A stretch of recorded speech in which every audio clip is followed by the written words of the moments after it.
Hey, good evening, everyone, and welcome to the BioTouch Healing Health Condition Workshop for the month. My name's Paul, Oh, hello, this is Bev. and we are going to be your guiding forces to learn about how to work with plantar fasciitis.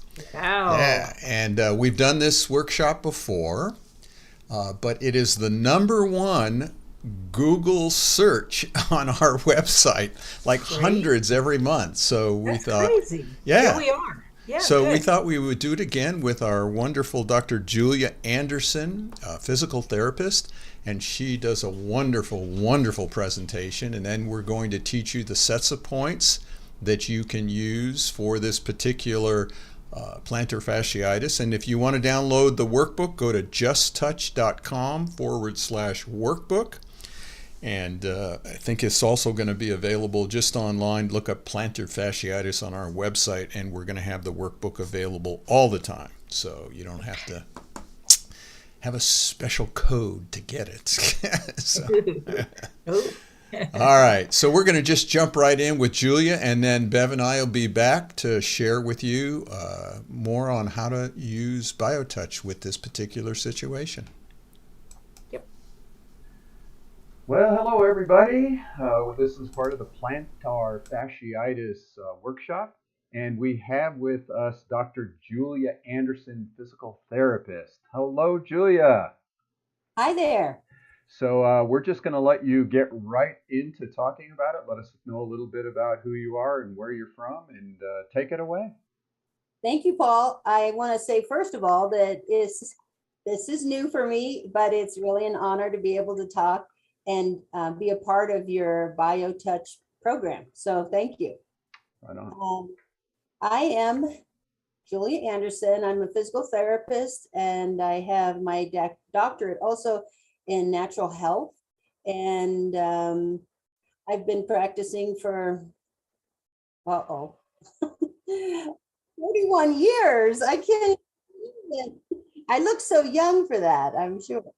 But I wanted to say that one of the things that I did as I've been practicing physical therapy is I really love the expanded awareness of healing, like the consciousness of the energy and spirit, and how you can't heal without looking at the whole picture. I mean, you heal, but you heal so much faster and more profoundly by having the bigger picture. So I would say that some of the ideas and some of the things that I'll be talking about might be a little bit outside the realm of your average physical therapist, but I'm proud of that. I would not want to practice any other way. So I look like I'm looking straight up. Oh, up here? Okay. Is that little light? Sorry. Okay, so we're going to talk about plantar fasciitis, and I first always like to look at the mechanics. Um, I'm a manual therapist, and I've been practicing for a long time, and I found that there are certain things that are the most helpful when dealing with plantar fasciitis. So we're going to first start by discussing the mechanics. Go ahead and go to the next slide.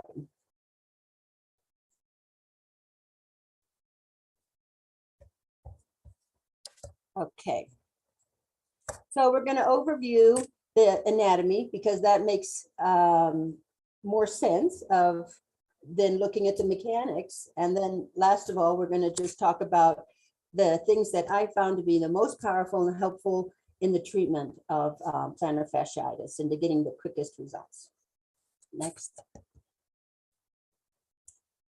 All right. So when we look at the anatomy, it's always great to review anatomy. I love having posters up in my treatment room because I can show people, and I can also just kind of review. So after 40 years of just looking at anatomy, you kind of get it pretty good, but it's still nice to always have a visual. And what I want you to look at is all the muscles in the back of the foot. And if you were to divide the foot, the leg, there's probably like 4 times the muscles in the back compared to the front. So if you even look at your foot, you can, look at your own leg, you can see there's only really the tibialis anterior, balancing a lot of the muscles that are in the back. And this ties in really powerfully when you're looking at what happens with the plantar fascia. So if every muscle and everything in the leg is contained by fascia. So first we want to have a muscle balance, the most optimal muscle balance between the back of the foot and the front. And normally it's like 4-to-1. But with plantar fascia, you'll often see it with like cyclists or horseback riding, where they have a pedal that, or a stirrup they put their foot in, and or you're been standing on a ladder too long, and it stretches from the back of the leg and takes that fascia, which connects through the Achilles tendon, around the heel, and all along the bottom of the foot. So if you're looking at the anatomy, you want to think first muscle balance, and then you want to think about how the fascia is all playing in together and putting excessive stress on the bottom of the foot, but it's all connected from the bottom of the foot all the way through the calf. Yeah, okay. Go to the next one. I wish I could have people asking questions. That's okay.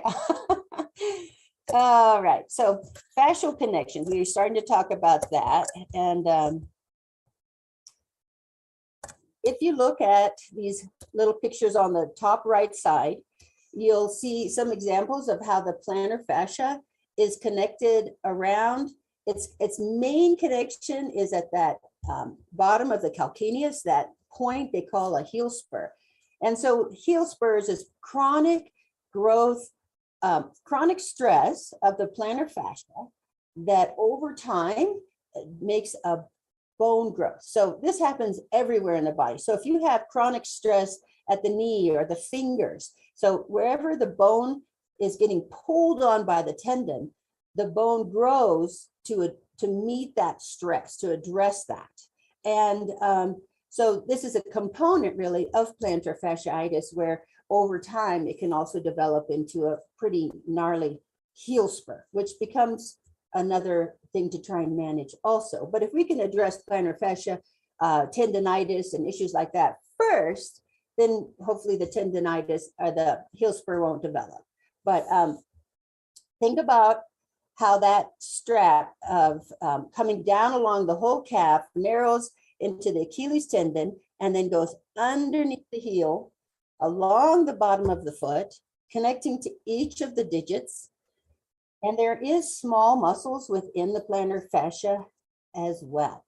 So anyway, if you put too much pressure, let's say and there's pressure on this band of fascia, it's part of what supports the arch, then that's where you're going to trigger this inflammation, because it's just like constant stress. It's like you being in the splits for a day, and you're going to go, I can't even walk.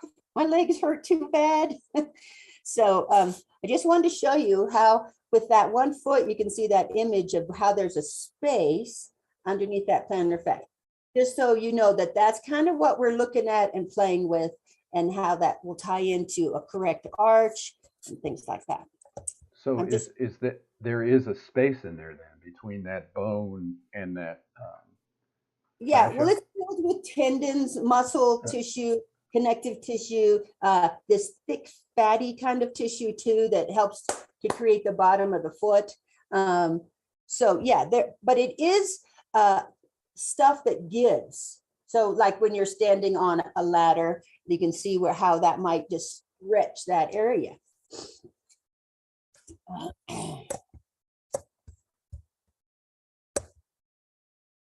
All right. Yeah, so it's not an open space. So next we look at things that the mechanics. So we kind of looked at the anatomy, so you kind of have a good visual. But if you see on the top left side, the pronation of a foot. I really wanted to give you this example because if you see an arch, so let's say you have an arch, and then you your bony structure kind of collapses, look at how much it goes from this wide to this wide. That's excessive stress along the bottom of the foot as well. And you can see how in the one picture with a severe pronation, you also have extra pull on the Achilles tendon. And pardon me. Oh, I have a sip of water.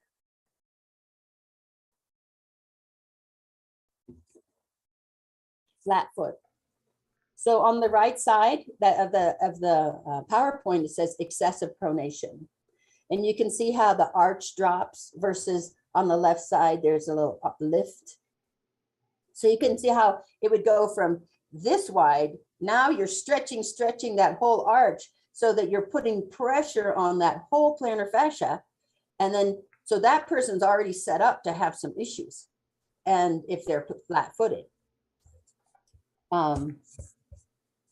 Easier to trigger. That also means that that person's foot is mushy, kind of mushy. It doesn't have as much stability as another foot, a more rigid foot. I mean, you can have problems with too rigid as well, but we're looking for things that tend to trigger, and that would be too much of a flat foot. I love this image here. It's so clean of the foot on the bottom on the left side. That's the bottom on the left side of your screen too, right, Yeah. Paul? Yeah. Yeah, because it kind of gives us a nice image of how the muscle and the tendons and how it goes around the heel and extends all the way up to the digits. So that's a great image. And if you put too much pressure right on that bottom, then that can, it's like a bowstring. You're just like twanging it. Or, you know, if the arch drops, then you're stretching it that way too. Okay. Let me see if I have other images here. All right, let's go to the next one. The tight calf muscles. You get the feeling I'm banging a drum? Yeah. Yes, I am, because this is a lot of times what's just the trigger for it. I have a patient that just came in a week ago, and he was like a new girlfriend who likes horseback riding. So he went horseback riding, and he just obviously probably didn't have a stiff-soled boot. And that's one of the reasons you want a stiff-soled boot with horseback riding, is so that you're not getting that stretch on that plantar fascia. So he didn't have that because he's not really a horseback rider, but he spent a lot of pressure on the ball of his foot. Probably not exactly on the ball of the foot, probably more where it shouldn't be. But anyway, totally triggered his plantar fasciitis issue. So just want you to remember it's both, and that you want to start. And I think our next one should be, we're getting into treatment. This is, you're going to be like a superstar if you just even remember these things for people that you know. You know, I think the hardest thing is just getting people to believe you. What is, you know, it's like, I'm a physical therapist, do what I say. You know, maybe they might believe me more than just, hey, by the way, you could try this. Nobody likes the night splint. This is the image of the night splint. And I put this up because to me, in healing plantar fasciitis, this is the number one thing to help. And the reason it helps is at night, we have, our feet tend to be down, you know, like a little bit plantar flexed. Plantar flexed is, you know, not at 90 degrees, right? It's just down. And then when you wake up in the morning, this is the single one most accurate indication that someone has plantar fasciitis, is you can't hardly put any weight on your feet, because when you're standing, then it goes to 90 degrees, and 90 degrees isn't the way it's been healing all night. At nighttime, it knits, it repairs, it heals. And then you stand up and it goes, and it's so extremely painful. Some people say they can barely walk to the bathroom, they have to hop, you know. But if you can have the foot at 90 degrees, that's why the image of this night splint, and they're about $15 on Amazon. There's different ones, but the main thing is you have to have your foot at 90 degrees so it heals. And then when you stand up, it doesn't rip out all the repair work that happened that night. So every night it's trying to heal. That's when the repair happens. And then every morning they stand up and they rip it out again. So the night splint, I mean, I just saw him yesterday. I saw him a week ago and I just saw him yesterday. He got his night splint. He'd had 3 nights using the splint. Awkward, but he already has 50% less pain. So if you know anybody who's had plantar fasciitis, these things can go on for months and months. This is like super important. It just allows the body to heal itself without being super disrupted. It's like having a cut in your arm, and then every morning you crack it open and you wonder why it's not healing. It's just, it has to have time to heal. And so this is a great way to do it. The other is I really love to do the deep tissue work to tolerance. I mean, you can't, make somebody hurt too much, but you definitely want to do some fascial release work, increase the circulation. So you can do things like massage foot and calf. You want to release the muscles in the back of the calf, because remember, those are the ones that are so tight and they pull that fascia on the bottom of the foot. It's like this unhappy dynamic duo. You have to somehow get the calf muscle to release. Passive stretching tends to then irritate the bottom of the foot, because everybody knows about the runner stretch and it's all passive. So the most effective way is actually to do dynamic stretches. And the dynamic stretch is when you're actively contracting and bringing your toes up towards your knees, bringing your whole foot up. It's like the front of your leg. That's the anterior tibialis. And when you're actively contracting the front of the foot, you are passively, and the body's signaling the calf to release. If the calf releases, then it takes the stress off of the bottom of the foot. So deep tissue work to the calf, most people they'll have tightness in the calf, but they could handle quite a bit of work on the calf. Almost everybody's calf is too tight. And remember, the dynamic stretches are the safest because it's less irritating to the fascia on the bottom of the foot, but you're creating a new muscle balance. So instead of overly strong, huge calf muscles, too tight, and the front of the leg weak, you are strengthening. So you can, I just even have people lift your foot up, hold it isometrically, hold it for 7 seconds, and then relax. And you can do that like 10 times. Hold, and then relax. Because that's going to increase the strength through isometric contraction to the front of the leg, and then those big, gnarly calf muscles will be through a neural loop saying, release, release, relax, and they're happier. So, okay. Just one more thing under massage foot is you can get little balls, like a racket ball or kind of a squishy ball that are, maybe about that big, and you can just roll it around on the bottom of the foot. You can kind of do pressure releases, just kind of increasing the circulation to the bottom of the foot, encouraging it to heal and release those toxins that have been building up down there. And so another trick that everybody seems to really like that has a lot of pain is a bottle of water, those little bottles of water, put it in the freezer, and then take it out and then roll the bottom of your foot over that frozen bottle of water. So it's getting ice massage. That's lovely. It helps with the inflammation process. Orthotics. If someone has a flat foot, they're like swimming upstream to try and heal. So think about good or pair of orthotics. Now I use FootMax orthotics because I've been using them for like 20 years. I love them. They were ahead of all these other orthotics as far as I'm concerned.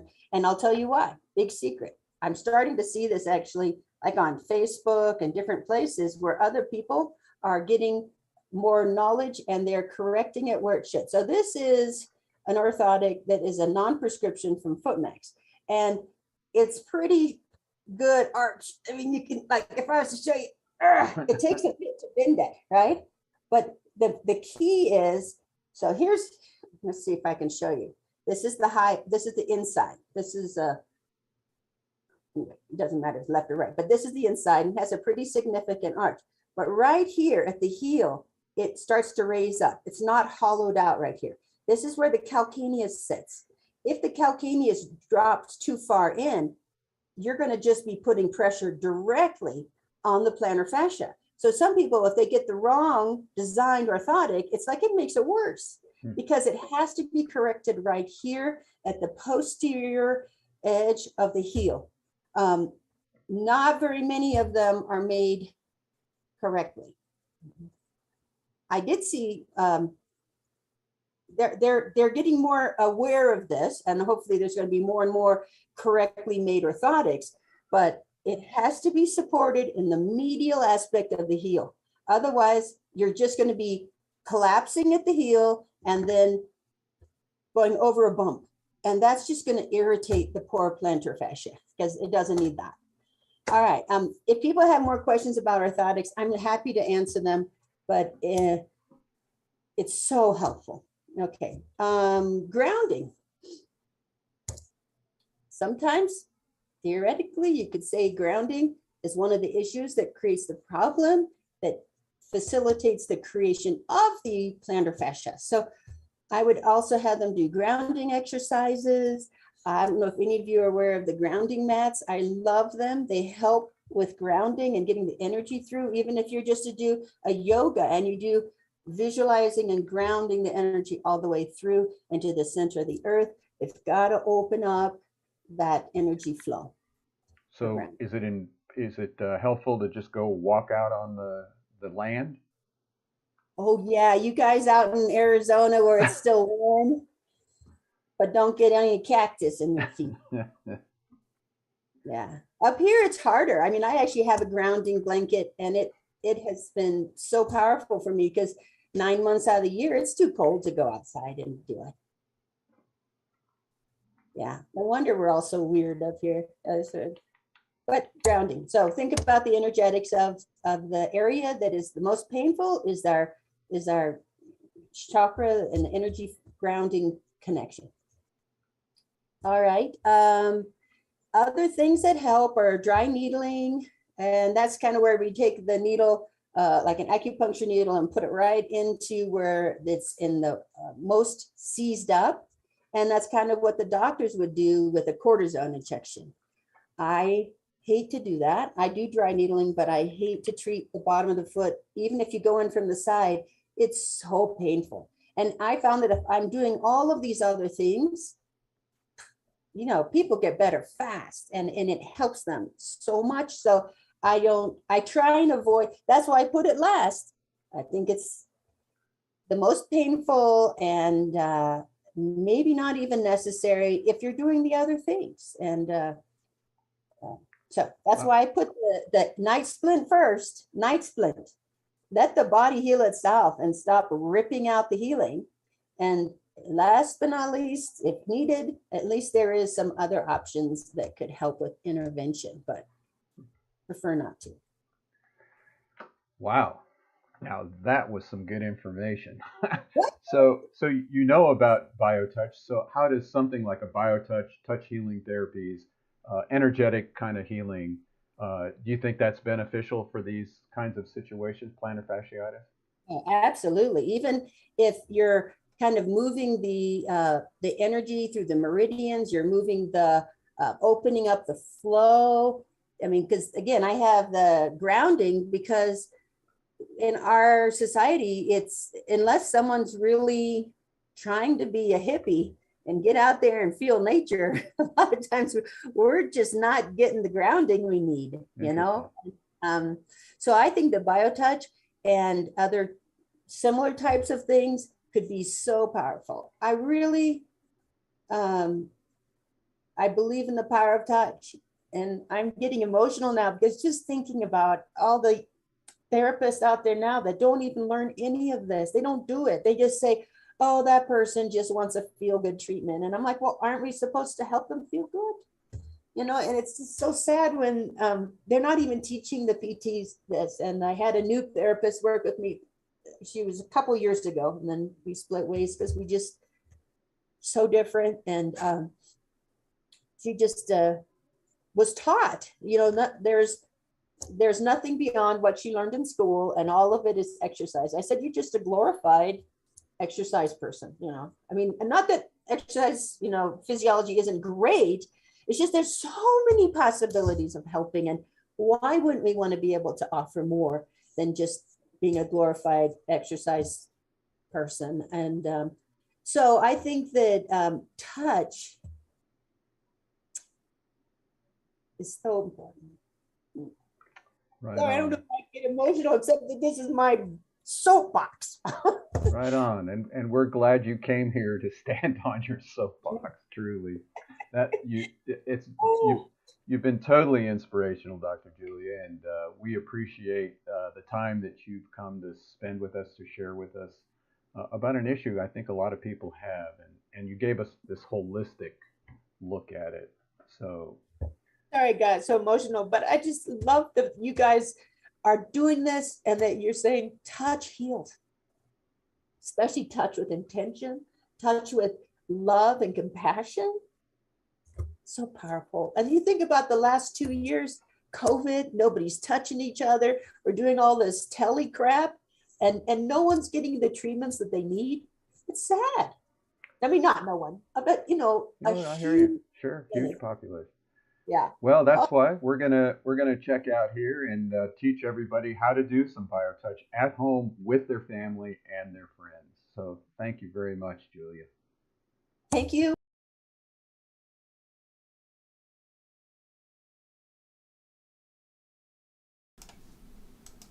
Oh, wow. I love it. She's amazing. Just amazing. Oh, you're muted.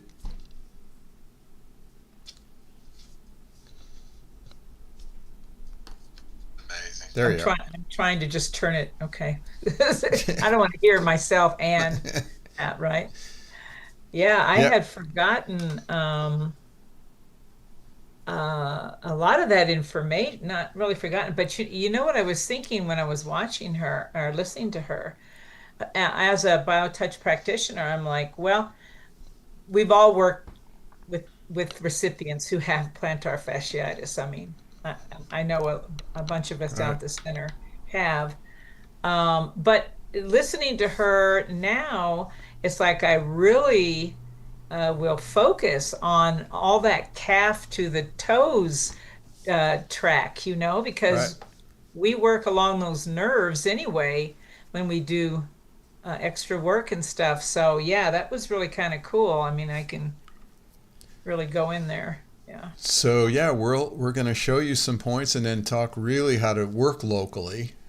I'm not sure we'll show the video, but we'll talk about it because local work is what she was really talking about. But let's Yeah. show you a few other sets of points that would really help in getting the process going. You can pull up the workbook, justtouch.com/workbook, and Bev's going to take us through those few sets of points. And take it away, Bev. Okay. So if you do have the workbook, you'll see on that first page, we always like to give a synopsis, an overview of the condition that we are presenting. So it's some good information just to kind of set the stage for you. So let's go into this next page where, for those of you who are new with us, we always like to go over some just basic points with you. Remember, BioTouch is a real simple hands-on technique that can actually address every single thing the body can um, uh, come up with. I don't got what word I'm using here. Anyway, it's using the first two fingers of both hands, touching lightly on the skin like a butterfly. One person touching another. That's the definition, lightly on the skin. So let's go to this first bullet. BioTouch is easy to learn. Well, that's what we say. It's easy to learn, and you can learn to use it and be very effective. That's the beauty of it, is you're going to find out. Even children, and we have had children go through our classes, so that's quite a testimony, I think. The second one, BioTouch is a complement to any healthcare program. BioTouch is very integrated with any healthcare program you may be using, whether it's a diet, or another modality, or other modalities, prescriptions, whatever it is that you're doing on your healing journey. BioTouch is just going to enhance it. It's non-invasive. It will only make your healing journey so much more effective.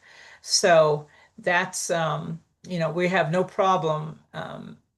We have lots of recipients who are doing other things. And as you will see, we always like to encourage everybody to work with their doctor, or, whoever is working with them. It's very important. The next bullet, BioTouch has no levels of ability. This is one of the really amazing gifts of BioTouch. It belongs to every single one of us. We already have it within us to be able to learn BioTouch and to practice it anywhere with anyone. And the moment that you learn it, you're going to be effective. That is just amazing. It's a very unique healing technique, we like to say. So there's no special training except just learning where the points are on the body. You don't have to know anatomy. This is very, very basic. BioTouch does have its own language, but it's designed so that anybody can learn BioTouch. That's the beauty of it. The last bullet, it requires no special preparation. You do not have to have a particular belief system, philosophy to practice BioTouch. In fact, it kind of gets in the way. BioTouch, as you're going to find, is just being present in the moment with another human being. And it doesn't matter it breaks down all those barriers that we've noticed. So you just have to have those two fingers and a desire to help another person with their stress, with their pain. That's really basically the fundamentals of BioTouch. When you begin to do a session with someone, we always urge you to wash your hands before anything else. Wash your hands. Remember, it's one person touching another lightly on the skin. Every single session, it doesn't matter how many sets you're going to do, we always want to start with what is called the greeting. That's going to be the first set that we're going to introduce to you tonight. Again, first two fingers, like a butterfly. So there are 17 sets of points to address everything the body can manifest. And within each set, there are specific points on the body that are going to be touched. We want to ask you to hold each point 6 to 8 seconds. That's the magic number. Again, it can be practiced anywhere, anytime, anybody. It's amazing. So we are going to, that's the preliminary. Of course, you can look at our whole manual and get some more information, but tonight, this is what we're going to introduce for this particular condition. The terms used in the manual, we don't go over those. Those are usually what we go over in training, but we do like to point out the first two bullets. BioTouch is a healing relationship. There are two people involved. 50-50. One receives, one gives. It doesn't matter. Both of those partners are going to equally give and receive. So the associate, this first bullet, the associate is the person who performs the procedures. This is the one that's doing the touching. And so we use it because there's a couple different definitions that the dictionary describes. One of them is one often in the company with another, implying an intimacy or equality. Remember, it's a relationship. That's very important. It equalizes everything when you start to practice BioTouch with another person. And the second one is one having an interest in common with another. Two people get together, practice BioTouch together. What they have in common is their humanness, the willingness to come together. So that is called the other person in that relationship we call the recipient, the one who is receiving biotouch. So the associate and the recipient are the two people involved in that relationship of healing called biotouch. So Paul, I think you can explain something to them, right? Yep. So this manual, this workbook is created. There's 2 pages for each set of points. You see here the greeting, okay, has 2 different pages. One page is the drawing that has little numbers on them, which are the points that you're going to touch.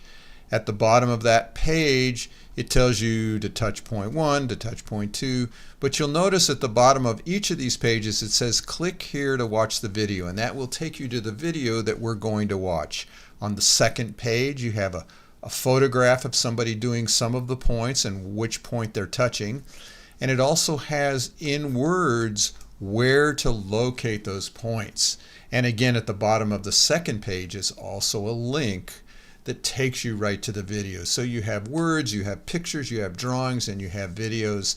It's really quite easy to continue learning BioTouch even after this class. Right. So as I said in the beginning, we're going to, we always want to start a session with this first set that we're going to present. It's called the greeting, and this is in that relationship where the recipient and the associate kind of establish a harmony between them. As you're going to see in the video, we're always going to use both hands except for the greeting. It's only one hand, and it is your dominant hand. There's only 2 points to the greeting, so you're going to use the same hand for both. So we can go ahead and watch the video of the greeting.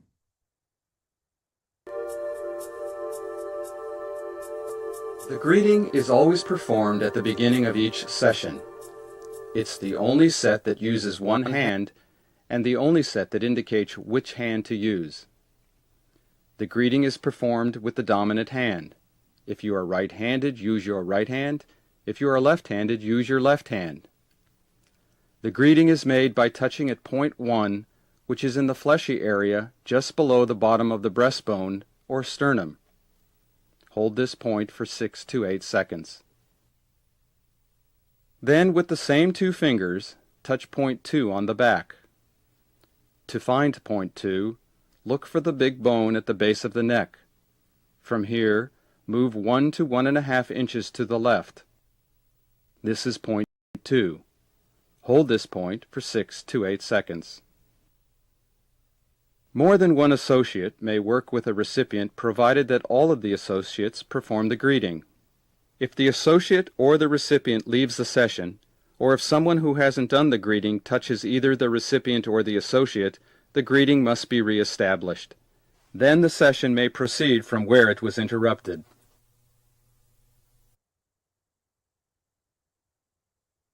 Okay, so we've given the greeting, and now we're going to talk to you about the second set that we just recommend for plantar fasciitis.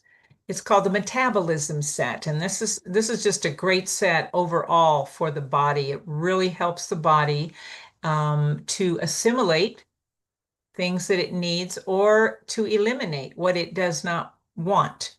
So this is a great one to start with, and I think that we should just watch the video so you can see somebody doing this set. Let's go. The metabolism set can be used to help the body assimilate what it needs and eliminate what it doesn't need. The metabolism set has 2 steps. Step 1 involves touching points in matching fire along the large muscles on the front of the neck. Points 1 and 1 are located above the collarbone in the soft indentations on both sides of the notch at the top of the breastbone. Points 2 and 2 are halfway up the neck on the front of the large muscles. Points 3 and 3 are at the top of the neck on the front of the large muscles. The second step involves holding a point on the front of the body and touching points next to the spine on the back.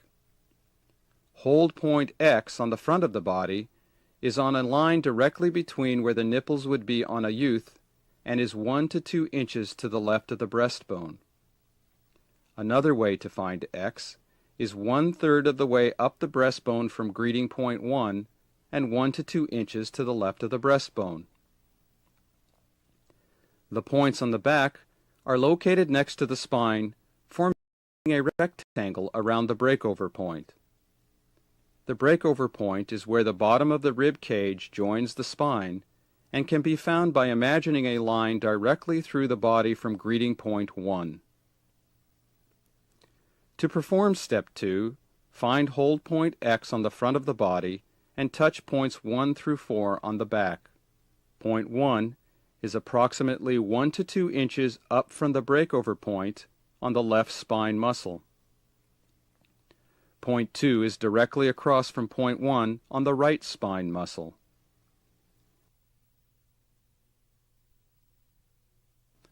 Point 3 is 2 to 3 inches below the breakover point on the right spine muscle.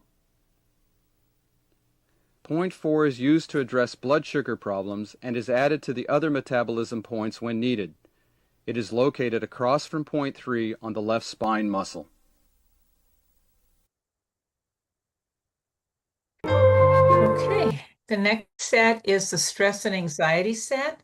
Of course, when you are, I don't have plantar fasciitis, but I understand it can be very painful. And when that happens, it really puts the body under stress, emotional stress, mental stress. So this is a really, really good set. As you can see, it's very, very simple, but it's very effective. So this would be a good one to use for sure. Let's go ahead and watch the video.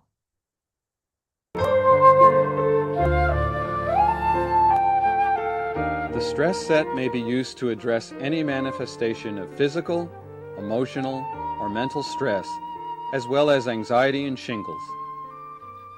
Hold at X, which is in the fleshy area just below the bottom of the breastbone. It is the same as greeting point 1. Then with the other hand touch points 1 and 2, which are the same points as in the heart set. These points are found by imagining a line running from the notch at the top of the breastbone to a place on the left breast where the nipple would be on a youth. Divide this imaginary line into thirds.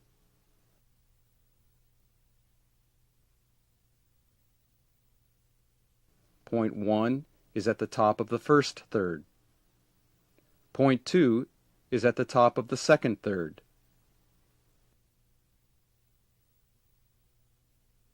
These points may be touched repeatedly, and remember to touch each point for at least 6 to 8 seconds.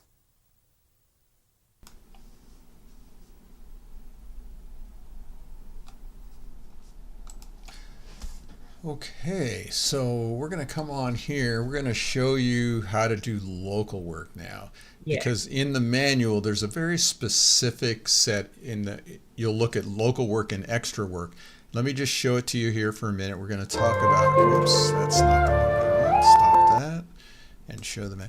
So if you see there in that picture on the bottom right, you'll see how somebody's holding 2 fingers down there around the sacrum, the tailbone area, and then 2 fingers are on that foot. They're on the ankle here, but you could take 2 fingers on that little lower part of the back and put 2 fingers on that where the plantar fascia is, or you could also keep the 2 fingers on that low back and take the other 2 fingers and go slowly sweep. That's a slow and deliberate movement with the 2 fingers, and you could go along the back of that muscle that she talked about over there, okay?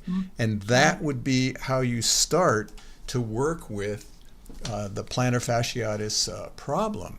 Then you take both fingers, and then locally you could just sweep. As you see my finger slowly moving across an affected area, you could go along the whole back of that calf, and then you could come down into the Achilles area and then into the plantar fasciitis, and then you could just touch up and down, side to side. You could do slow sweeps. What did she talk about? Massage the foot and the calf. Right. So if you think about a massage, just think of touching lightly like a butterfly in that same area. That's right. You know, we're learning a lot about fascia anyway. We're learning, I'm sorry, we've learned a lot about fascia anyway, working with a lot of massage therapists who do that deep tissue massage, and really having respect for what she was talking about earlier about everything is held together through that fascia. So, I mean, when you do biotouch, we have had too many testimonials telling us that when they use biotouch, the fascia what opens up. So, Yeah, there you yeah, go. and yeah, and then everything just sort of relaxes. yeah, And then you do all these other things she talked about. You put that little boot on there. You can do the dynamic stretching. Yeah, another good thing I've learned too is while people are doing their stretching exercises, yeah, you could be touching that low back and that muscle as they're moving, or you put the two fingers on the ankle or the foot and they're moving, they're doing the exercise while you're making the connections in the body. right, cool. Yeah. Should we mention that the reason that we're telling them to touch that lower back is because that's a source of the nerves to the lower extremities. So yes, And yeah, then usually if you have plantar fasciitis, you're going to have a low back problem. right. Because you're walking cockeyed. So Yeah, then, yeah. if you don't even know the whole back set, you take two fingers and just touch locally all around that low back where the muscles are. You can come sweep down each side of the spine. You could come from the spine and go out. You could touch two fingers on that sacrum area and two on each side of the hips. I mean, Yep. there's all kinds of things you could do even Kinds. without knowing the whole back set, But we Right. do have a back set that can help the whole back align itself, Yep. from walking cockeyed like You're that. living proof of that. Yeah. You're walking proof of that, I should I say. might be walking better, but I'm still cockeyed. Well, we won't go into that. So anyhow, this has been a great workshop. Yeah. I just want to let you know you can get hold of Julia. I'm assuming she's still practicing at sacredliving at msn.com. Sacredliving at msn.com, and I'm sure she'd be happy, even though she lives up in the mountains of Colorado, would be happy to help you or give you some advice on how to work with your own physical therapist in your Right. local community. Right. And then again, get hold of us. We can personally work with you. We can do a little Zoom with you if you have a problem. Office at justtouch.com. Go to justtouch.com to get more information about how you can learn BioTouch. And we're here usually the fourth Thursday of a month, but this is the holiday, so we're here. And it's online. You can share this with friends, and they'll be able to learn it themselves, even if they've never heard of BioTouch. That's right. And the minute that you start using this with someone, you're going to be effective. Remember, there's no waiting time. Yeah. And Already that's the good. key. Yep. Yep. It's going to be, you just go to it, just do it. Let us Yep. know how we can help. That's it. Again, thank you all. Thank you, Bev, for teaching us Thank- some points. Thank you, Paul. Thanks, And everyone. we'll see you all next month.